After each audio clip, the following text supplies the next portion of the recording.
firman-Mu, pelita bagi kakiku, terang bagi jalanku.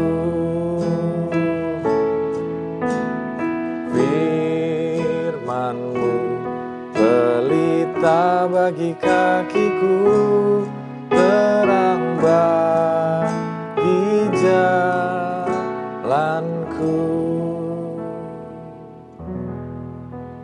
Shalom sahabat Morning Grace, kita berjumpa kembali dalam acara renungan harian kita. Mari sebelum kita merenungkan firman Tuhan, kita meminta pertolongan Roh Kudus agar kita dapat memahami firman-Nya. Kita berdoa. Tuhan, kami menyadari bahwa firman-Mu adalah pelita penerang perjalanan kami. Kami tak dapat menjalani hidup ini dengan kekuatan kami sendiri. Kami bisa tersesat, kami merasa hidup menjadi sia-sia, kami hilang harapan, tetapi di dalam firman-Mu kami menemukan petunjuk yang jelas, agar kami menemukan damai sejahtera, sukacita, kasih Tuhan. Biarlah ya Tuhan pada saat ini, Roh Kudus-Mu mengajar kami, sehingga firman itu menyegarkan tubuh jiwa kami, untuk menjalani hidup ini dengan kekuatan dan petunjuk dari firman itu. Hanya di dalam nama Tuhan kami Yesus Kristus kami berdoa dan bersyukur. Amin.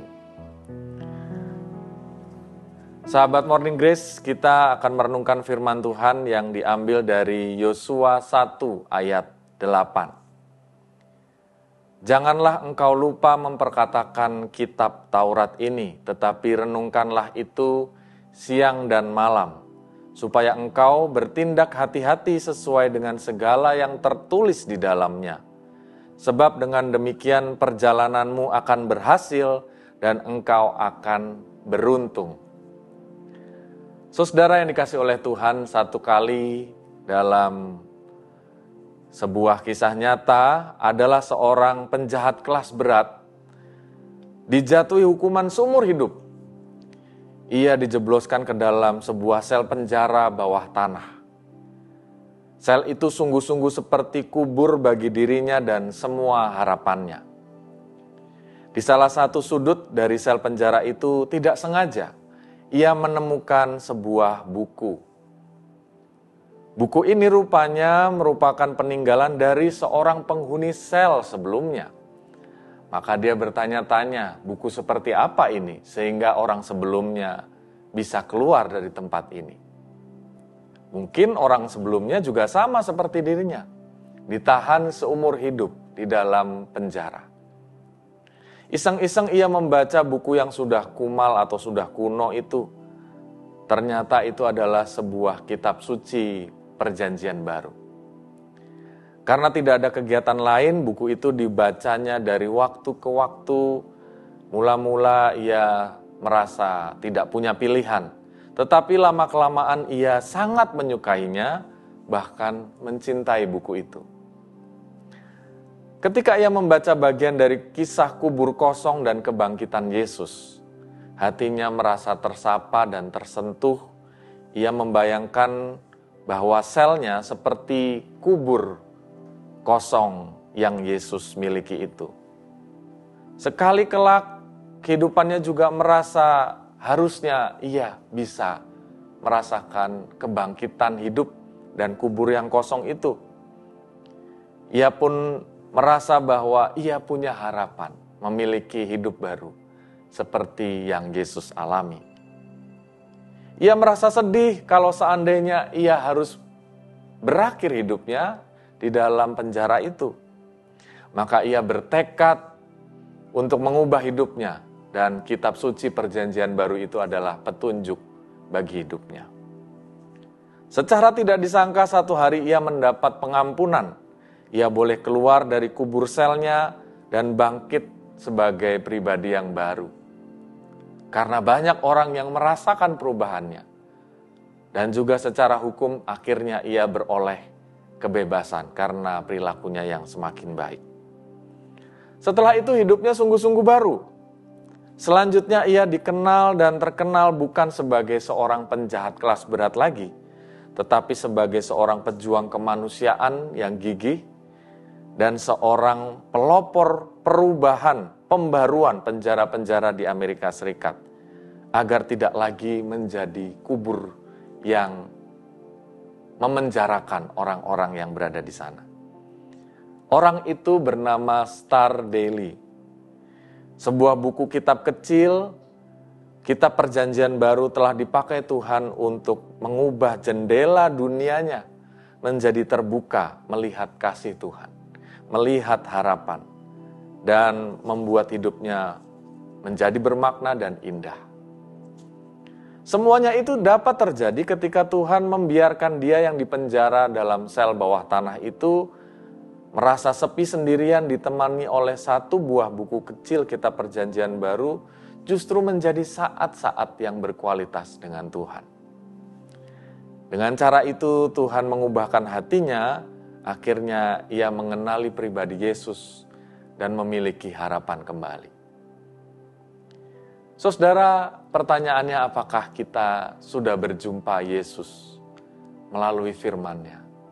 Apakah kita merasa bahwa hidup kita setiap hari diubahkan oleh-Nya? Apakah hidup kita merasa diperlengkapi, sehingga ada kalanya kita menghadapi penjara ataupun kubur yang mengubur harapan kita? Kalau kita mengalaminya, salah satu kunci atau satu-satunya harapan yang bisa kita pegang adalah ketika kita berjumpa dengan firman Tuhan yang membukakan kembali penjara hidup kita, kubur hidup kita tanpa harapan itu menjadi penuh harapan.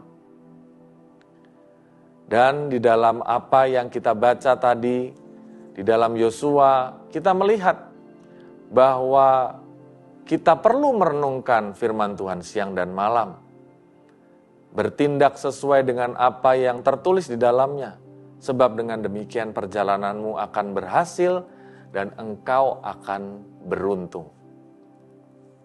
Saudara, banyak kesaksian dari orang yang diubahkan kehidupannya menjadi baik. Salah satu di antaranya yang lain adalah O.G. Mandino. Di tengah kegagalannya dalam pekerjaan dan keluarga, O.G. Mandino beruntung menemukan sebuah buku berjudul Sukses Melalui Sikap Mental Positif, dituliskan oleh Clement Stone dan Napoleon Hill. Buku itulah yang mendorong dirinya mengubah, menata ulang hidupnya sehingga ia bangkit kembali, bekerja keras dan akhirnya menjadi seorang yang berhasil.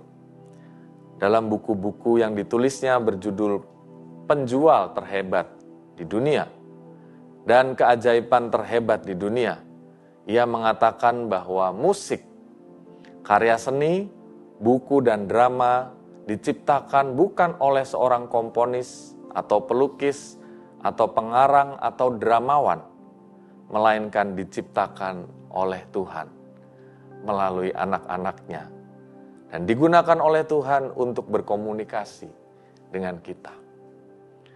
Betapa indahnya bila kita menyadari bahwa buku adalah jendela dunia.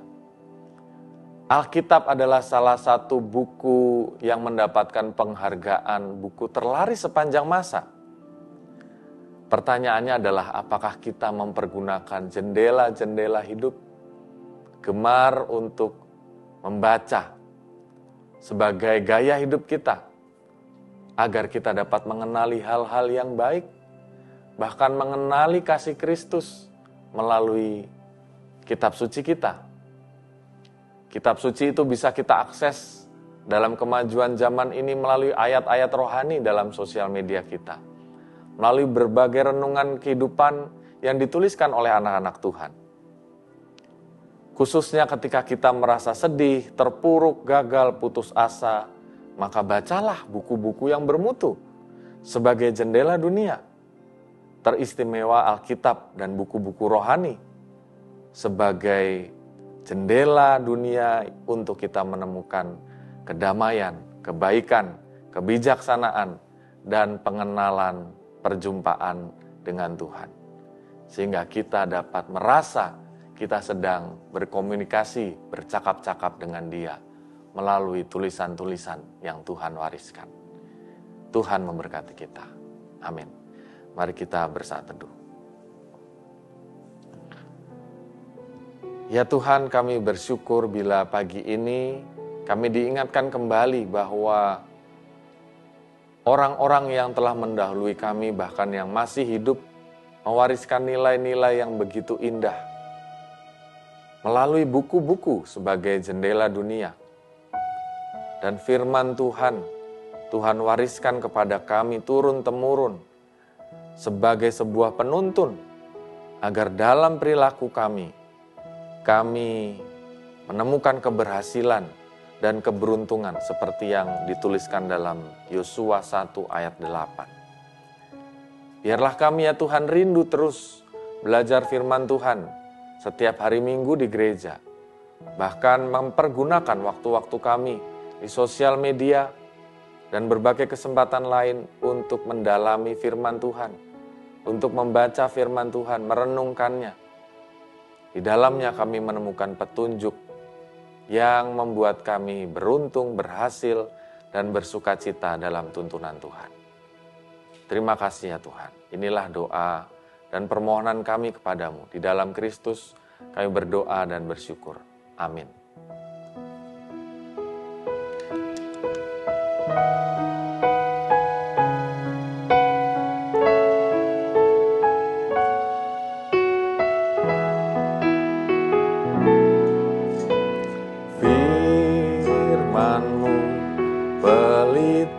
Bagi kakiku, terang bagi jalanku. Firman-Mu pelita bagi kakiku, terang bagi jalanku. Semoga firman Tuhan terus menerangi perjalanan hidup kita. Amin.